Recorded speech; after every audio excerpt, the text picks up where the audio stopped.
More Steam wants to know if Jalen Wright and Dylan Sampson continue to improve and take the next step, where does that leave Jabari Small in the running back rotation? Austin Price, you're up first. With a smaller number of carries, pun intended.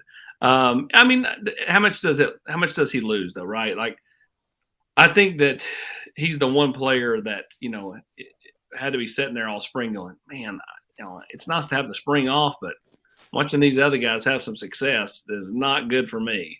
And so, when you throw in him, you throw in some of those younger backs, this is a fairly deep room, considering a year ago it was not real deep at all. But I think Dylan Sampson, is starting to ascend. How much of the Jabari Small carries can he take is the real question for me.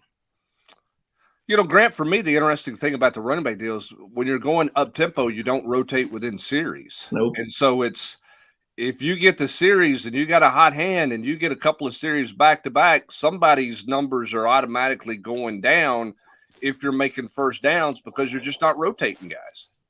No, and it's a good problem to have, I think, to have this number of guys and you're trying to figure out where your carries are going to come from and you're trying to figure out which one's going to be the guy that gets the most carries because it feels like you have quite a few options, with Sampson, with Jalen Wright, with Jabari Small, with Cam Seldon. I mean, we were talking on the Tuesday podcast about who would have more value or which would have a better value going into the season. And it's hard to figure out which one does because you don't really have a kind of, you don't really know who's going to be the hot hand and who's going to get the most carries. So I think for Tennessee, I don't think enough gets talked about what they do production-wise in the run game and how good they have been under Josh Heupel in the run game because everybody looks at the passing numbers and how explosive they are, but they produce a ton. Like you were talking about earlier in the week, it almost kind of felt like Jalen Wright was the quiet, leading rusher for this team and did a lot without a ton of people talking about them.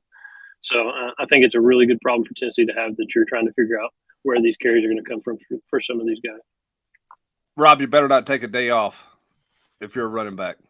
No, I like the running back room. I mean, I don't know that you have, an NFL first rounder like you've seen at Georgia and Alabama in the last couple of years. But I mean, I like Dylan Sampson. I mean, when you're talking about Jabari Small losing carries, and he's not Chuck Webb, but I mean, that's a 4-year player in the SEC that's been a productive back for you. I mean, like Grant said, I mean, that's a pretty good problem to have, and it's legit. I mean, Dylan Sampson showed at the end of last year that he was a player. If he hadn't missed that blitz pickup at LSU and almost gotten hit and killed, I mean, he might have had a much bigger role, in the meat of the season last year.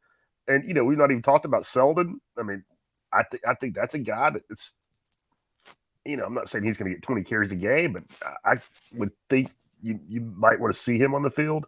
I mean, I think you got 4 guys there legit that look like SEC players in Small, Wright, Sampson, and Seldon. Yep, and certainly Jerry Mack's got more competition and more to work with for sure. All right, let's go to Athron. He's got 4 here for us. So we'll start, Austin, with you. How does the running back board look, and when do the pieces start coming off the board and recruiting at that position?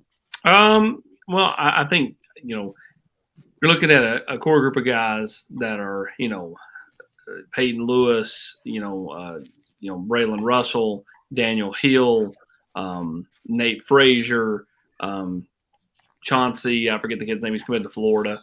Again, to me, those are the key pieces here in the running back room. And so, Peyton Lewis, I feel like Tennessee continues to trend well there. We'll see when he makes it back in again. But I feel like Tennessee's got a lot of the momentum there.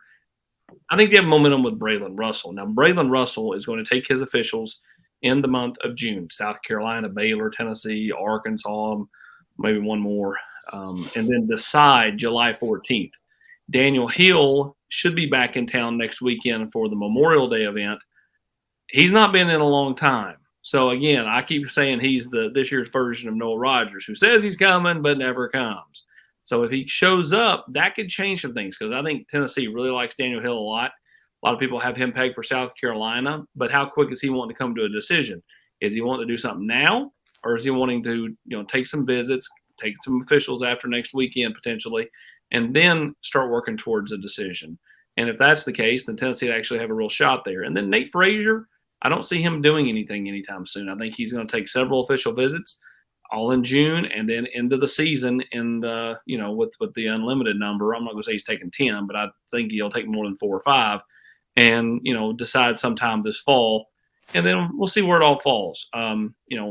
Tennessee was by to see Braylon Russell, watch him work out. I was told that he was super impressive for a kid that's over 240 pounds.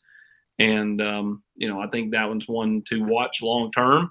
And then, like I said, Tennessee continues to trend well with Peyton Lewis. But Tennessee's, two that they really like, Nate Frazier, Daniel Hill, as far as like guys that they have, really intriguing interest in. I think they've got to make it back to campus for that to be real. Max really likes Nate Frazier too. It sounds like in the background. Every time I hear Nate Frazier, I think of Nate Bracey. And Nate Bracey. I'm sorry, Nate Frazier, but every time I hear that, I just smirk.